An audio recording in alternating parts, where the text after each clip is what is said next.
So this evening I'm going to show you how to make a very good pasta from Roma, which is called Cacio e Pepe. And basically what you need is this cheese. This is very important. It has to be Pecorino, Pecorino Romano, the second and the third word. You can find it everywhere. And you need 90 grams of that. We will see how many ounces that will be. And the other cheese you need is Parmigiano Reggiano. So again, second and third word. You can find it. Yeah, you can also find this. As for the type of pasta, I strongly suggest you to use spaghetti, and we like Barilla, but I think you can take any decent one. Yeah. And you need to take 100 grams for each person that you want to have the pasta. So I just discovered that for 2 persons, it's a 7.23 ounces. So this is 3.3 ounces of pecorino, and then you need 1/3 of that in grana or parmigiano. It's the same. No. Okay, this is 1/3 of parmigiano. So put all your cheese in a bowl because you will need to add water later. I will show you. Okay, so you have to put water to boil. The tricky part here is that you will need the water later. So either you have something like this, which is a bowl that allows you to just take away the pasta and keep the water, or when you are draining the water later, just don't drain it down the sink. Keep it on a bowl or something because you will need it. So one important thing here, when the water is boiling, okay, add sea salt. We usually use a coarse one in Italy. You can also use the fine one. It's just harder to define how much of it. That is how much you need it. Okay, so water has its salt, and now you need to put pasta in it. It's 10 minutes. 10 minutes. So you can see how many minutes it takes to cook the pasta. You should not spend all the time here boiling the pasta. Take two minutes away from that. 5 minutes? 5 minutes away from that. So it's 10 minutes total, 5 minutes boiling, 5 minutes you will see later.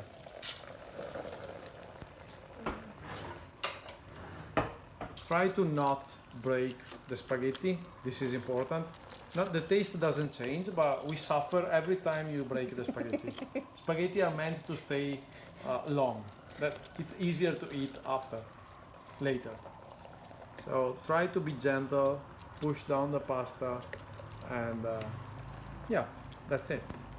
So next, very important, take black pepper. Try to put it as coarse as possible, not fine. You're supposed to have it very broad, very large grains. Heat the pan. Yes. Yeah, okay. And medium toast high.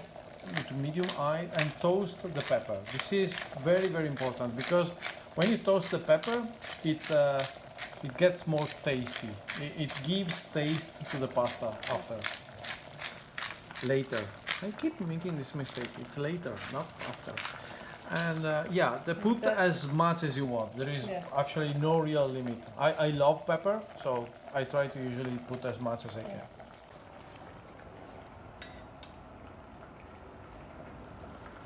Okay, so now take part of the boiling water and add it to the cheese. You should achieve like a paste. Paste, yeah. It should something not creamy. Not creamy. Try to not add too much water. It has to stay firm. It doesn't need to become soft or become creamy. So usually, as you saw, just 1 spoon, big spoon, is enough.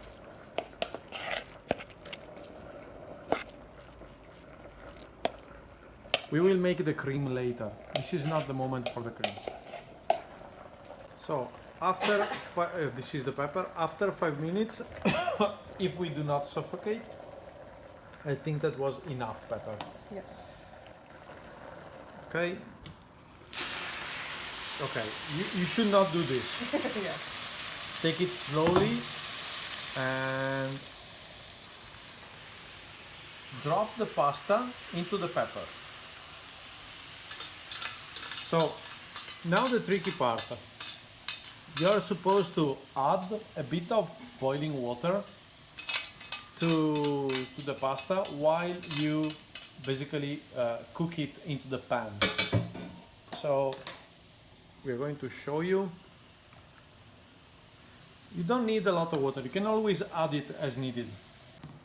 Okay, so you need to spend the last 5 minutes. Okay. The last 5 minutes cooking the pasta in the pan. Yeah, try to stir it a lot because you're not supposed to use a lot of water. So you need to turn around the pasta so that all the pasta gets cooked together.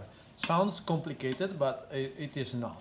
Pasta is good. It will cook always in the right way. You will never have half pasta cooked and half pasta not cooked if you just move it around like this.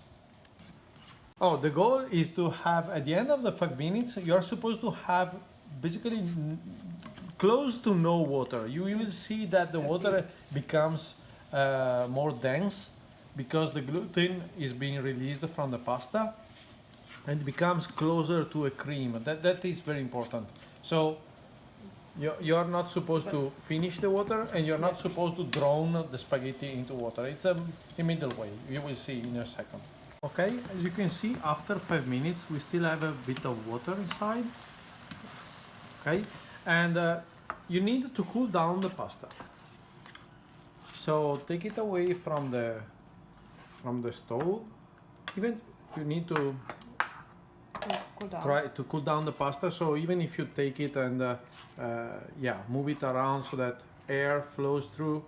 If you feel brave enough, you can just toss the pan around. I'm not doing around and okay, I can do it, but this. No. it's too risky for a video. We might see spaghetti everywhere.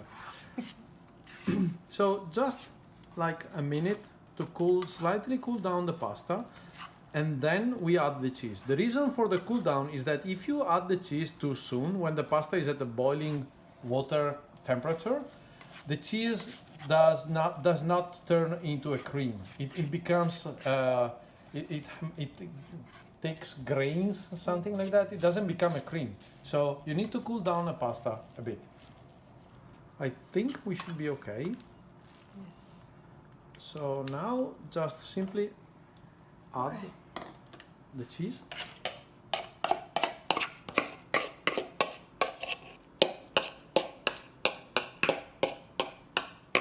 Okay, and that's it. You just mix the cheese with the spaghetti. The pepper is of course already mixed with the spaghetti. The cheese will melt.